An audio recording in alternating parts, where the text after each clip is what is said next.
This is Akashvani. In the program Spotlight, now we bring you a discussion on milestone achievement in Indian defence export. The participants are Lieutenant General Sanjay Kulkarni, Defence Analyst, and Rajesh Lake, Anchor.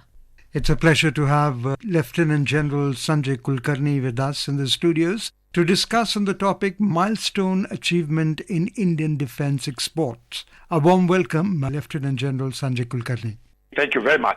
See, the Indian defence exports have touched a record rupees 21,083 crore rupees, which approximately equals to 2.63 billion US dollars in the financial year 2023-24. It is a growth of roughly about 32.5% over the last fiscal when the figure was 15,920 crore. Now, this is a huge improvement over last year and is reflective of which all factors, which all things have attributed to the growth this large. The very fact that once we have decided that we are going to be self-reliant, Atmanirbhar in matters of national security, I think that spurred everything, that rather than being called as the largest importer, it would be much better that we start manufacturing in India and start manufacturing state-of-the-art products, which enhances the confidence level of the Indian soldier. I think once we've taken to that and we've decided that we will not import, and there were import restrictions on a large scale of items, that spurred the growth. Then the private industry took it up in a very big way because we had the ability, we have the technical know-how, we have the capital, and then the public sector, and they're taking the synergy of the DRDO with the private industry, the labs availability, what was there, the user interaction that made it possible. Then a whole lot of the world top-notch industries decided that they would rather set up factories in India, and therefore that technology absorption and the ability to be able to manufacture within India with the technical manpower available within the country and the ease of doing business. That is very, very important. When you start having ease of doing business and the ability and the academia, everyone chipping in, because the aim was quite clear that India will be self-reliant. And it just so happened it could be seen as a blessing in disguise, because we started the Atmanirbhar process much earlier. We had nothing in sight. We didn't know that the Russia-Ukraine war is going to take place. We didn't know what was going to happen with Israel and Hamas. We didn't know the logistics chains are going to be into problem. But it was notwithstanding all that, all this that we started off much earlier has now started paying dividends. And that has resulted in now not being called as the largest importer, but one among the 10 largest exporters, and that we are now touched $2.63 billion, a 32 times rise from what it was only last year, 15,000 to over 21,000. And if you see it much before, say 10 years before that, about 1,500 and maybe a decade in that, maximum 4,000 crores, 31 times more in the last 10 years. That's indicative of the kind of effort being put in, whether it was capital, FDI, 74% FDI. You don't have to ask anybody. If you want 100% FDI, you've got to take government clearance. Otherwise, all of it was available. There was no question of, everybody was looking forward to. And all this synergy working in conjunction with defense corridors coming up, defense ideas coming up, innovations coming up, all of interactions taking place. I think that is what led to now India becoming one of those exporters to some of those friendly foreign countries of ours in our neighborhood. I think that's a big game changer and a very nice, I think we feel happy, proud that we are now amongst the exporters of defense equipment in the world. And it also speaks volumes about the indigenous talent and also gives a big boost to Made in India efforts of the government. 100%. This is without going. Until and unless all this requires that mindset to change. And once the mindset got changed, and then the government itself started putting import restrictions that you will not import the following items, it led to automatic manufacturing in India, because we have the technical know-how, we have the ability to absorb the best of technology, we have the capital, we have the encouragement being given by the government, we have the people from abroad wanting to come and set up factories over here. All that. And the best part is when you manufacture things in India, the repairs become easy, the maintenance becomes easier, the upgradation of that equipment becomes easier, the overhauling of that equipment becomes easier. And it is not in small. We are manufacturing the best of ships, we are manufacturing our aircraft carrier, we are manufacturing the fighter jets, we are manufacturing helicopters, we are manufacturing tanks, we are manufacturing now small arms, we are manufacturing bulletproof jackets, helmets, you name a thing, all of it being manufactured in India, and all of it world-class standards. And that is very important. Not just manufacturing, which is world-class standard, where 60% contribution is from the private industry, 40% comes from public sector units, and a tremendous amount of synergy, the labs being made available, the innovation being made available, the capital being made available, the land being made available, the ease of doing business is picking up.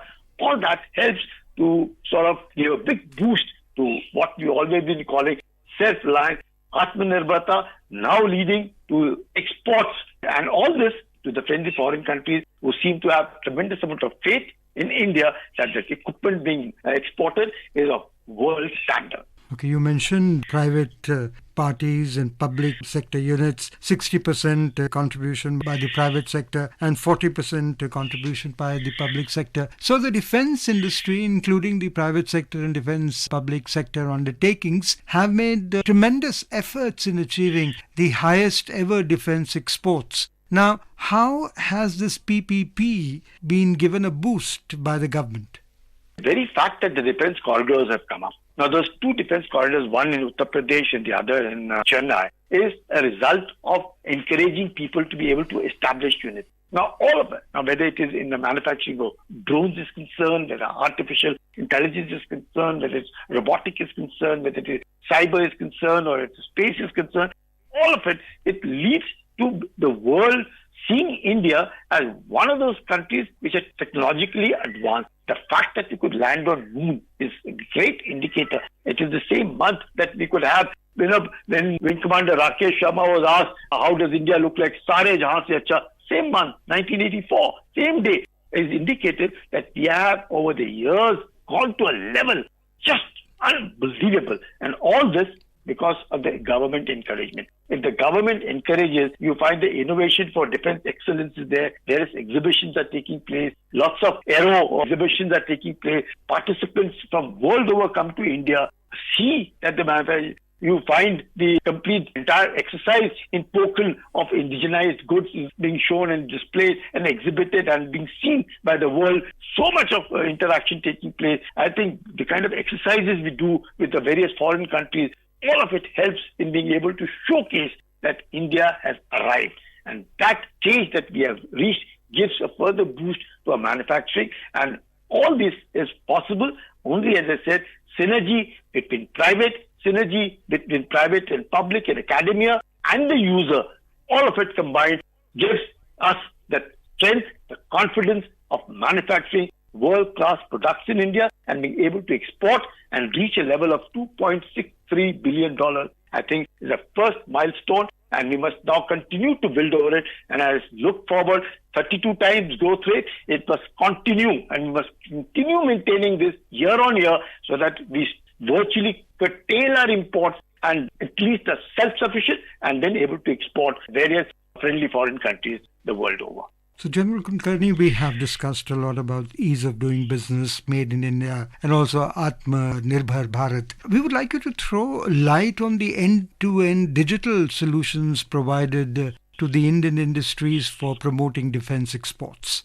See, what happens is this particular thing like the end-to-end digital solutions being provided is an indicator that there is the least amount of interaction that is taking. There is no human interaction. There is an ease of doing business. And then there's end-to-end digital solutions being provided right on. You find that the solutions are there. There is nothing that is stopping us from exporting. There's nothing that you feel is very cumbersome. It's a one solution, one window business activity which goes on, and digitization in which India has leaps and bounds far ahead of so many countries in the world has helped. And this end-to-end digital solution, you put up a thing, it's all time bound. If it says 7 days, within 7 days it will be done. If it says within a month, all of it has to be done, it will be done. And all digital. You don't have to really come and meet anybody. It's all end-to-end digital solutions to anything that is there. I think all that has enabled us to be able to give confidence to the ones who wanted to buy equipment from India that yes, it's the ease of doing business that has helped us to be able to interact with India. One of the reasons why we find that India is able to do business now more with countries, as I said, Myanmar, Sri Lanka, Mauritius, Seychelles, Nepal, they have Armenia, Maldives, Philippines, UK, Vietnam, all these countries and many more. It's because they feel that it's easier to deal with India than to be able to deal with anybody else.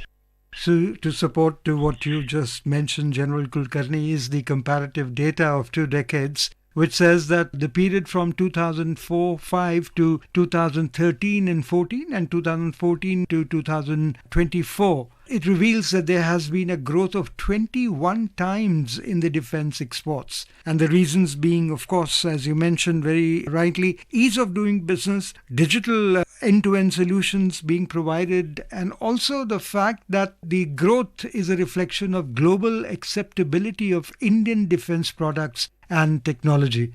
Absolutely no denying, which you hit the nail on the head, primarily because when you see and hear that in space technology, look where India is, look where India has reached the moon, see the way we are working on cyber security, artificial intelligence, the world that we have established in software that we have a name with, and that technology-driven country where everybody, once upon a time when you and I would carry so much of cash in our pockets for buying things, today we carry nothing but a mobile in our hand and we are able to do shopping and much more than what we had earlier. And all this the world is seeing. So the absorption of technology and the thing being not just for show, it's being practiced every day in India. That is what has helped India to grow towards that path of technology absorption, and that technology which is so easy to use, that technology which is absolutely world standard, that technology which is reliable, and that technology which is easy to be absorbed by anybody in the third world or in the global south or in the advanced country. And so that technology which is made in India. Absolutely. It's just made in India. And that is where everybody feels closer to India, and they feel that, yes, this is one country which can meet their solutions and be able to give them at a rate which they cannot imagine. Apart from all this, very briefly, if you could let us know, what is the rise in the number of export authorizations which has been issued to the defense exporters during FY 23-24? What is it? What happens is that from 1400 to 1500, let's take that particular rise that we've got about. And what all are we exporting? That's also something which we have to be able to see. Anything and everybody. We can see from artificial intelligence-based systems to simulators, to navigation, to geospatial, to naval systems, the Air Force, to the Tejas, to the Prachand helicopters, missiles technology. At the same time, when we exhibit Agni 5, all of this gives that confidence to the world that India is one country which is slowly and steadily working. And again, working not for expansionism, against expansionism.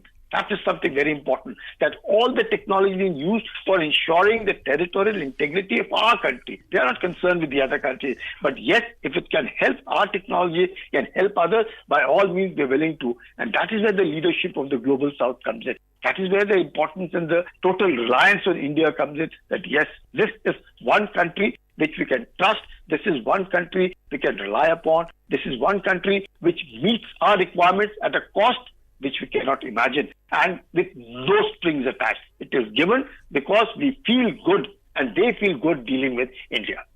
On that note, which is a reflection of global acceptability of Indian defense products and technology, I would like to thank you, Lieutenant General Sanjay Kulkarni, for being with Akashvani.